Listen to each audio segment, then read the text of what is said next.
Quem tocou Deus com as próprias mãos sabe uma coisa: as palavras mentem, não por maldade. Mentem porque são pequenas, frágeis, feitas para apontar o pão, a casa, o rosto de um amigo. Deus, porém, é o fogo que arde sem se consumir, a voz que sai da sarça, o silêncio depois do terremoto, quando Elias cobre o rosto porque entendeu.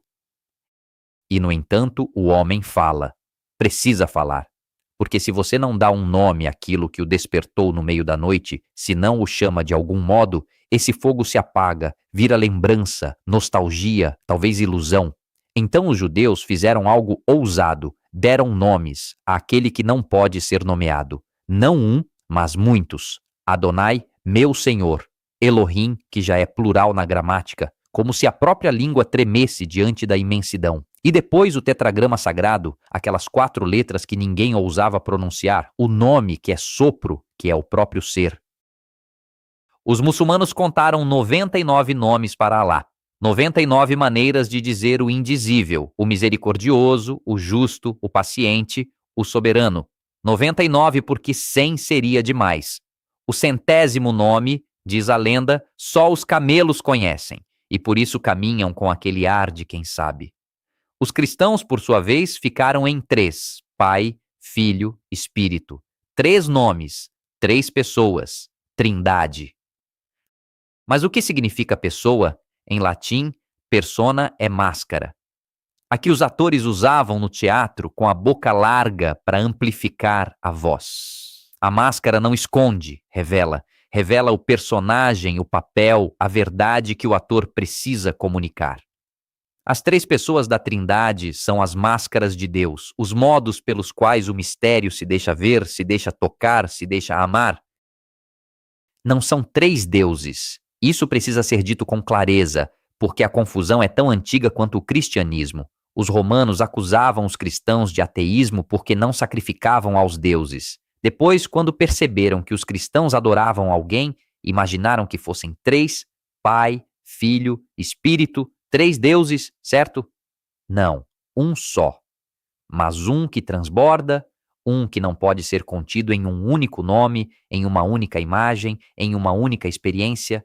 Um que é pai quando cria e sustenta, quando diz haja luz e quando o mantém na vida, mesmo quando você gostaria de desistir. Um que é filho quando entra na carne, quando chora por Lázaro, quando sua sangue no Getsêmani, quando morre como morrem os escravos. Um que é espírito quando sopra onde quer, quando desce como fogo, quando o impulsiona a falar línguas que você não conhecia, quando o faz dizer a verdade, mesmo que isso lhe custe tudo. 3 máscaras, um só rosto, ou melhor, nenhum rosto único, porque Deus não tem um único rosto, tem rostos. O rosto do Pai invisível, o do Filho plenamente visível, o do Espírito que não se vê, mas se sente como o vento. Os judeus do Segundo Templo, os do tempo de Jesus, já tinham percebido algo. Nem todos, é claro, mas uma parte significativa havia lido Daniel, capítulo 7, e visto o que estava escrito ali. Daniel descreve uma visão. O céu se abre, tronos são colocados, e o ancião de dias se assenta, branco como a neve, com cabelos como lã pura. Isso parece o Pai, evidentemente. O Criador, o Eterno, aquele que era antes que o tempo existisse. Mas então, e aqui está o ponto, surge outro. Um como filho do homem, diz o texto. Ele vem sobre as nuvens do céu, aproxima-se do ancião de dias e recebe domínio, glória e reino. Todos os povos, nações e línguas o servem. Seu domínio é eterno, não passará. Seu reino não será destruído. Pare um instante nessa cena. Há Deus, o ancião de dias, no trono, e há outro, um como filho do homem que vem sobre as nuvens. Na Bíblia, as nuvens são o veículo de Deus. Só Deus vem sobre as nuvens. E, no entanto, aqui há alguém que vem sobre as nuvens e se aproxima de Deus. É Deus? Não é? É o mesmo? É outro? Os judeus que liam esse texto no período do Segundo Templo entenderam que havia algo mais complexo do que a ideia simples de um Deus solitário. Havia pai e filho. Havia o antigo e o novo. Havia aquele que dá o reino e aquele que o recebe. 2, mas não divididos. 2, mas não separados. 2 mais 1. Quando Jesus se apresenta diante do sinédrio, quando o sumo sacerdote lhe pergunta: Tu és o Cristo, o Filho do Bendito? Ele responde citando justamente Daniel 7. Eu sou, e vereis o Filho do Homem sentado à direita do poder e vindo com as nuvens do céu. O sumo sacerdote rasga as vestes, blasfêmia, grita, mas Jesus não blasfemou, apenas reivindicou ser aquele Filho do Homem que Daniel viu. Apenas disse: Eu sou aquele que vem sobre as nuvens, eu sou aquele a quem foi dado o reino eterno. E os apóstolos, depois da ressurreição, depois de Pentecostes, começam a entender. Jesus não é apenas um profeta, um mestre, um santo. Ele é Deus, mas não é o Pai, é o Filho. E o Espírito que desce sobre eles em Pentecostes, o Espírito que os faz falar e compreender, não é Jesus. É outro, mas não é um terceiro Deus, é o mesmo Deus. Como isso é possível? Não é possível para a lógica. A lógica diz que 1 é 1 e 3 é 3. A matemática humana conta assim. Mas a matemática de Deus é diferente. 1 vezes 1 vezes 1 é 1. 3 pessoas, uma substância, 3 máscaras, um rosto, 3 nomes, um mistério. Tertuliano, por volta do ano 200 depois de Cristo, é o primeiro a usar a palavra trinitas, trindade. Ele a cria porque é preciso uma palavra, mesmo que a palavra não esteja na Bíblia.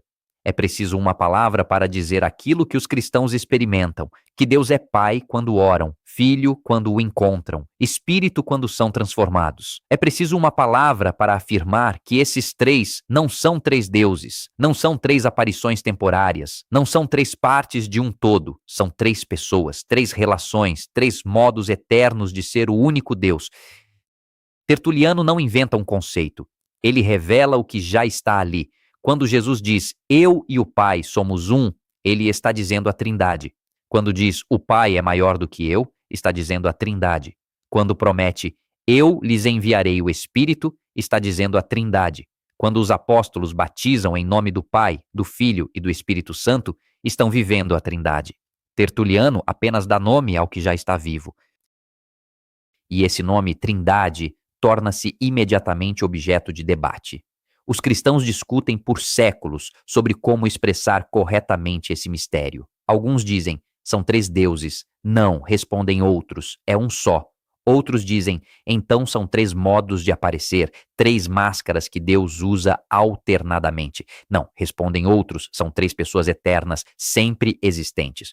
Outros ainda dizem, então Jesus é inferior a Deus, é uma criatura. Não, respondem outros em Niceia, o Filho é Deus de Deus, luz da luz, Deus verdadeiro de Deus verdadeiro, gerado, não criado, da mesma substância do Pai. Todas essas fórmulas, todos esses concílios, todos esses anátemas não são jogos de palavras, são tentativas desesperadas de proteger a experiência de quem viu Jesus e viu Deus, a experiência de quem recebeu o Espírito e sentiu Deus, a experiência de quem ora ao Pai e encontra Deus. 3 experiências, um só Deus. A Trindade não é um problema a ser resolvido, é um mistério a ser adorado. Você não pode compreendê-la plenamente, só pode entrar nela, pode dizer, Pai, tu que me criaste, Filho, tu que me salvaste, Espírito, tu que me transformas. Pode dizer, Deus acima de mim, Deus ao meu lado, Deus dentro de mim. Pode dizer, o amante, o amado, o amor. Pode dizer, a fonte, o rio, a água que sacia. Mas o que quer que você diga está apenas apontando, está apenas indicando a lua. E a Trindade é a lua, ou melhor, é o sol, ou melhor ainda, é o céu inteiro. É tudo, e dentro de tudo, e antes de tudo, e depois de tudo. Uma lenda conta que Santo Agostinho encontrou um menino na praia que, com uma concha, despejava a água do mar em um pequeno buraco. O que você está fazendo? Perguntou Agostinho. Quero colocar o mar neste buraco, respondeu o menino.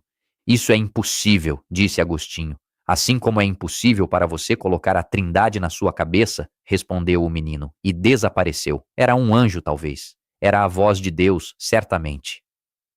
O mar não cabe no buraco, mas você pode entrar no mar, pode mergulhar, nadar, deixar-se levar, pode sentir o sal na pele, o gosto nos lábios, a força das ondas. Você não compreenderá o mar, mas o conhecerá. Assim é com a Trindade. Você não a compreenderá, mas pode conhecê-la, pode ser batizado nela, pode viver nela, pode morrer nela, pode ressuscitar nela.